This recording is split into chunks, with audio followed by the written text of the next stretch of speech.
people have a fog when that first grief comes over them, and that could be anywhere from 2 to 4 to 6 weeks, and they're kind of moving around in this fog, and we see that frequently, and then the grief lifts, and they can see. But when that grief lifts, their family members have gone back to their homes if they live far away. People that were around when the funeral was, or those first few weeks after the death, they've gone back to work. And so this person is now left alone with their grief. When they go home into their empty bed at night, they're alone with their grief. Sometimes people don't even realize that they're experiencing grief. So labeling it and recognizing it, that, yeah, you're experiencing grief now. There's some losses that are happening right now, and that's okay. Let's talk about them. So putting a name to it and then finding a way to express it, whether it's through journaling or art or anything else. Think about those expectations that you're putting on yourself and society's expectations that are being put upon you, and get rid of them. Let go of them. Do it your own way. You don't have your 3 days of bereavement leave and then go back to work and think that you're still not grieving. It takes a long time. Everyone's timeline is different. If you need to take a day off of work and shut yourself up in bed, do it. But if you're still in bed 3 or 4 weeks later, then we need to talk about that. That's not quite right. Lots of times we hear ourselves saying to people, you did what you thought best at the time with the information that you had. That is something that we say frequently, and that is really the truth, that people do their best in the time when they're caregiving, and they're doing it with the information they have, what feels right, what their loved one wanted, what they thought everybody else wanted. They're making the best decision that they can in the moment with all the information that they have. People find ways to have relationships with their loved ones after they die, where they still have a meaningful place in their heart. Some people do that through their loved one's legacy. They're keeping on that legacy, and some people are just having that conversation with their loved one while they're driving home from work. And it works for them. And so they can say what they wanted to say. I wish I told you I loved you every single day. I'm going to tell you now. And that works for them. Grief is normal. It's necessary. It's a natural reaction to loss.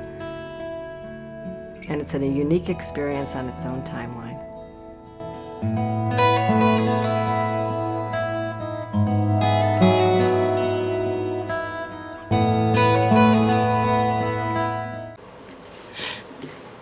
Yes, I'm wearing the telekung. And tadi tengah tunggu azan Isyak, and sekarang dah azan. Tak ada sekarang, tadi dah azan. And I'm not going to go pray Isyak yet because I just feel like recording a song first and then doing all the religious stuff that people do when they wear telekung, like baca Quran, zikir. I should be doing that while waiting for the azan, but I don't freaking care. Come to some people. Anywho.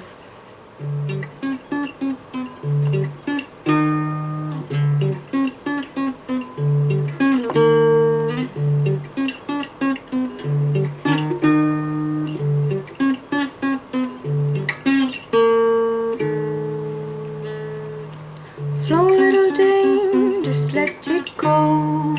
Let the bedbugs bite, you'll never know what will happen if you let your dreams sleep. Like caging a dragon with murdering grief. Long live the sacrament.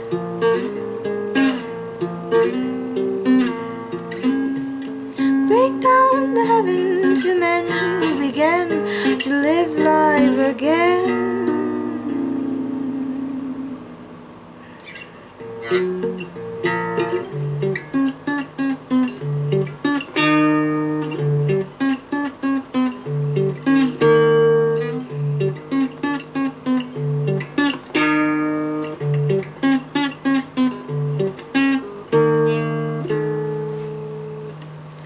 Run, little swain, run for your son.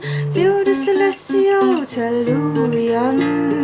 What will happen if you feed your exasperation? Like chaining a dragon with her shovel on. Reign over your commandments. Raise the pandemonium for the cumbersome cavilling soldiers.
future unfolds.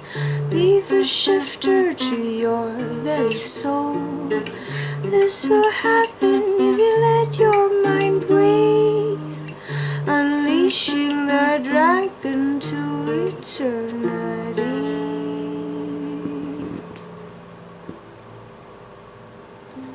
Okay, bye.